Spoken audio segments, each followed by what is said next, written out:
Hello students, how are you all doing? Good? This is Civics chapter number 1, video 3. And which chapter we were doing? We were doing democracy. Now, to start my today's class, I want to narrate a small story to you. Let us just start with the story. Gopal and his family live in a hut outside the village because the villagers do not want this low caste family to live in the village. Gopal works the whole day in the fields of his landlord, while his wife Devi does the domestic work at the landlord's house. Despite their hard work, they get very unkind treatment from the landlord's family. Sometimes they think that animals are better off than them. At the time of elections, however, everything changes suddenly. The landlord and his partyman go to their house and politely request them to vote for their candidate. This is one occasion in their life when Gopal and Devi feel they are recognized as humans.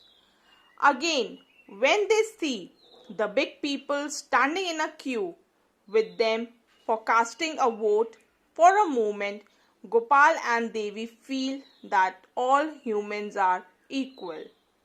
Once the elections are over, they go back to the same old life of humiliation. Life goes on.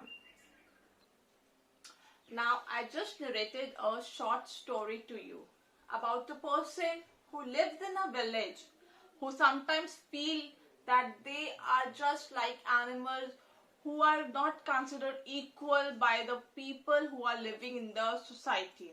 And sometimes when elections come, they think no, they are also part of the society. What does that society, what does this story it tells us about? That only I am going to tell you in my today's session. See, when I talk about democracy, democracy is not just only a form of government, okay? It is not just a form of government. It is a form of society. It is a form of economy. When I talk about democracy, I don't mean only the government. I mean here, I am talking about a society. When I am talking about democracy, I am talking about the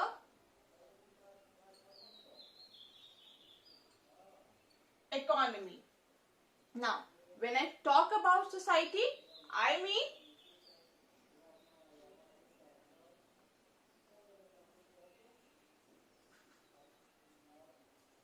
democratic society. Okay? When I talk about economy, I mean here democratic economy.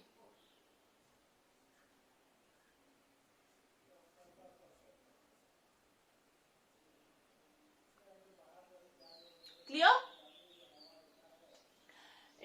Democratic economy or economic democracy. Now, in democratic society, what does the democratic society tells us about? When I narrated a story to you, I told you that those people, they are not considered equal by the people. They live outside the village. It may be so due to so many reasons. But when I talk about democratic society, I mean that a society where we all are treated equal. If you remember in my last class, in my video number 2, when I was telling you about elections, remember I told you about 3 elements of democracy, in which elections was one of them. I told you that we are a part of a democratic country where we have full power. We have the right to select our government, and we also enjoy the power to remove the government if we are not satisfied with their functioning. You remember I had explained you this? But when I talk about these elections all, I'm only covering one aspect of democracy. What do you think can be that aspect? I'm repeating once again. When I tell you that we as a part of democratic society have the power to select our government, or we have the power to change our government if we don't like, then what are we talking about? Which aspect of democracy I am covering in that? I am covering their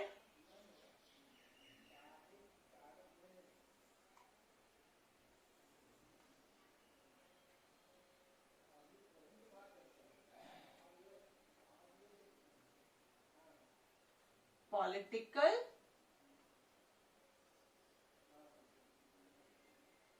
democracy.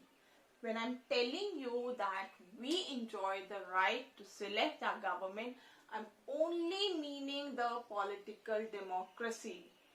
Our role does not end here. Just because we have the right to select a government does not justify that we live in a democratic country. To live in a democratic country, two aspects are very, very important.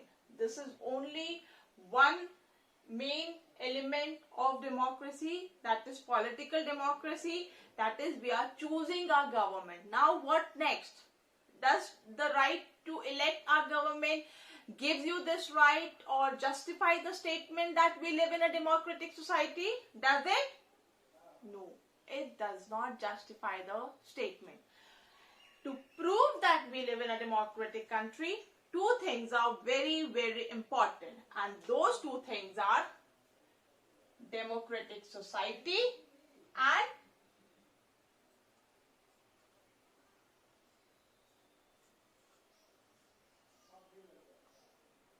economic democracy. To prove that we are a part of democratic country, the two things which are important is democratic society and economic democracy. Clear? Today I am going to stress only on the democratic society. Economic democracy we will be doing in my next video. So I am telling you about what are the features or what are the points that fulfills the criteria that you are a part of democratic society. Write down in your copy, write down the heading democratic society, write down. After that, write down two important aspects of democracy. Write down, you have written democratic society. Then you write down two important aspects of democracy. Write down democratic society, write down economic democracy. Clear? Now, write down under this democratic society. I am explaining you these points. Just listen it first, okay?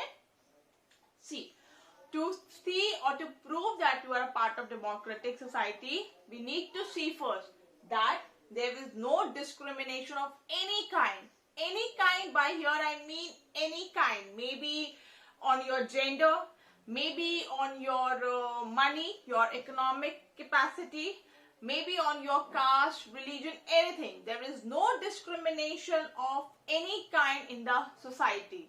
Then only it can be considered as a democratic society. Secondly, there are no evils like caste system and untouchability. Sorry, I've written touchability here. Untouchability, okay? There are no evils like caste system and untouchability. You remember in 6th standard when we were studying about the Vedic age, I told you that our society, it was divided into 4 varnas, okay? Brahmins, Kshatriyas, Vaishyas and Shudras, where Shudras were considered as the untouchables. Thankfully, we have come a long way after that era, okay? Today, I don't think we follow all these systems. Although, no doubt, there are some villages who follow these practices, but to an extent, we have abolished many of the evil practices. Everyone has their equal right. Laws are made for everyone. Laws are equal for everyone. When you go out for voting, you stand in the same queue. It's not that this particular category will stand here or this particular category will stand here. To an extent, government has taken a lot of measures to eradicate all these social evils. But still, we need to work more hard. We need to go more further to remove all the evils of the society. Clear? The first one was there is no discrimination of any kind.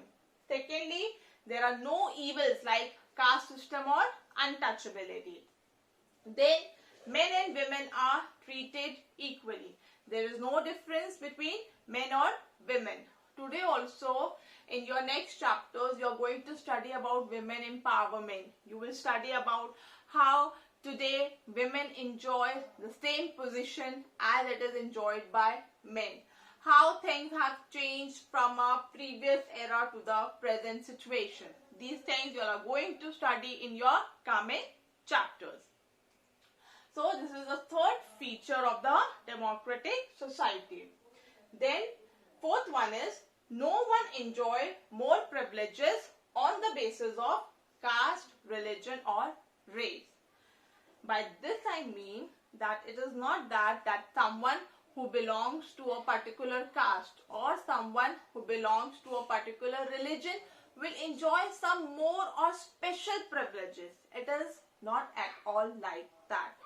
Everybody who is the part of the society, leave all the castes, leave all the religions, they are not enjoying any special treatment or any special privilege on the basis of these aspects. In the eyes of government, in the eyes of law, everybody is equal. Clear?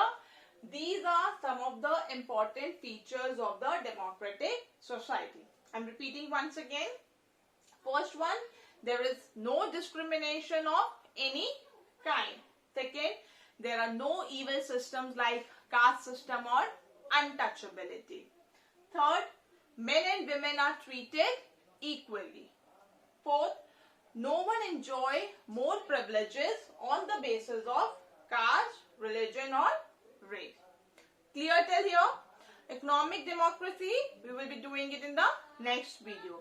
I really want to go slow and want you to understand each topic very nicely so that you don't find any difficulty in that. Now, how you have to write this? You just need to, you have written this chapter name before, right?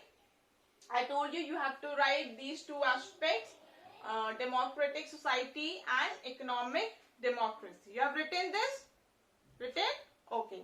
Then you write down features of democratic society. What are the features or what are the characteristics of a democratic society? Then after that you have to write these 4 points. Clear till here? Good.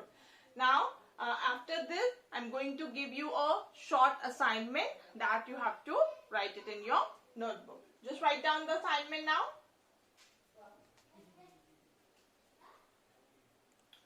Now write down this assignment number 3 in your copy. You have earlier done first 2 assignments. I hope you all are doing it on time. Now after that write down assignment number 3. Write down the first question. What do you mean by political democracy? What do you mean by political democracy? See, I told you in the starting of the session that what is political democracy. I am giving you a hint in terms of election, the thing that I explained today. Okay? That all you have to write in this answer. Clear? Second question, write down the question. Based on the story of Gopal, the one that I narrated today. Based on the story of Gopal, can we say that they enjoy equality in real life?